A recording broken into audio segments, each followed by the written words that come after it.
right, time for something heavy outside our Beacon Hill studio. Peter Cadges of the Boston Phoenix, Cosmo Macero of O'Neill & Associates. Gentlemen, let's get started with this. Mitt Romney picking up that big Rick Santorum endorsement last night. Got it via email, Cosmo. That's rich. That's something new. Hey, look, I got to assume Santorum didn't want to be on TV with Romney, and maybe the feeling is mutual. But the endorsement's the endorsement. That means, hey, my supporters, vote for this guy, and let's get it over with. Rick real hip going with him. He didn't even like tweet it or anything. He's doing the 1980s email announcements. It beats a mimeograph machine. Look, these the also-rans were insignificant in the primary season, and they're insignificant in the post-primary season. The polls show that the race between Obama and Romney is going to be extremely close, might be one of the closest in history. So us trying to relive the primaries makes no difference. I just love where Santorum says, I wanted to meet him face-to-face to make sure where he stood.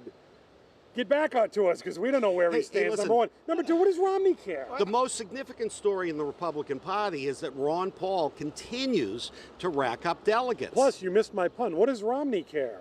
Thank you. Let's move on. Nicolas Sarkozy out as the president of France, Cosmo. Big news. It's France. Who cares? What matters is it's the in got thrown out. The fact that a socialist was elected is immaterial. The voters, even in France, want to throw the sitting officials out. Cosmo, you had me at who cares? It's France. Thank you very much, Sarkozy surrendered to the electorate. It's France. I just like that I don't have to be corrected by people who say, it's Sarkozy. Hey, he's gone, okay? And his wife with the too much plastic surgery is apparently out as well now. So there you go. Surrendered. Oh, good one, Cosmo. Let's move on then, gentlemen, because the big story of the week continues to be Elizabeth Warren. Now we get her faculty-sponsored Charles Fried from Harvard, who the liberals keep telling us, you know, he was a Reagan guy. That's what they're now using to defend. Anyway, Fried says that it's complete nonsense that affirmative action played any role in Elizabeth Warren's hire at Harvard. Do you believe him, Cosmo? I believe him. I believe that as part of establishing her public profile, she has incorrectly and mistakenly tried to make too much of this fractional, minimal, maybe non-existent Native American heritage. But I do believe him. I do believe that Harvard would not try to seize upon that fractional, minimal, maybe non-existent Native American heritage to make a hire. You're making too much of a salary. You've lost all common sense. Let me go to you, Peter. Do you believe him when he says it played no part? Yes, I do. I talked to a lot of people last week about this, and a number of them said, look, she was recruited, she was brought in by Fried, who is a towering legal scholar who happens to be a Republican. The reason it's important is it neutralizes the partisanship here.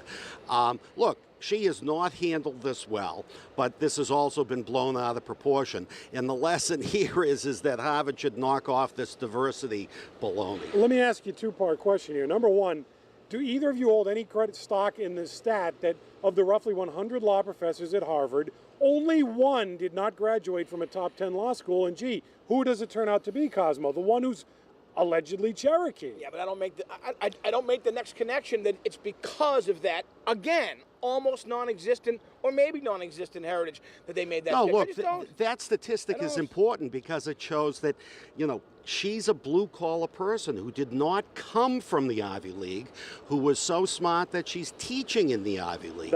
Or it tells us something quite different. My exit question on this is... now she's become part of the Ivy League culture. Let's all... there's no doubt about that. If Elizabeth Warren were a white Irish Catholic male, would she be teaching at Harvard today? I think so. Okay. The brain power says so, yes. I'll just shrug at that one. That tells me you're not sure, at least. Okay. As if we're qualified to say you should be teaching As a white at Harvard. Irish Catholic male who got rejected from Harvard, I threw that out there. Lastly, gentlemen, you are the heavy hitter, so I know you want to weigh in on this. Bake sale ban.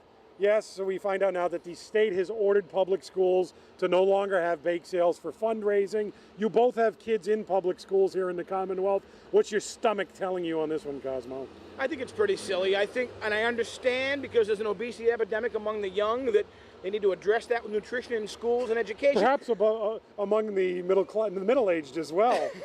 Indeed. But the rare bake sale designed to be a fundraiser of whatever cause is completely harmless.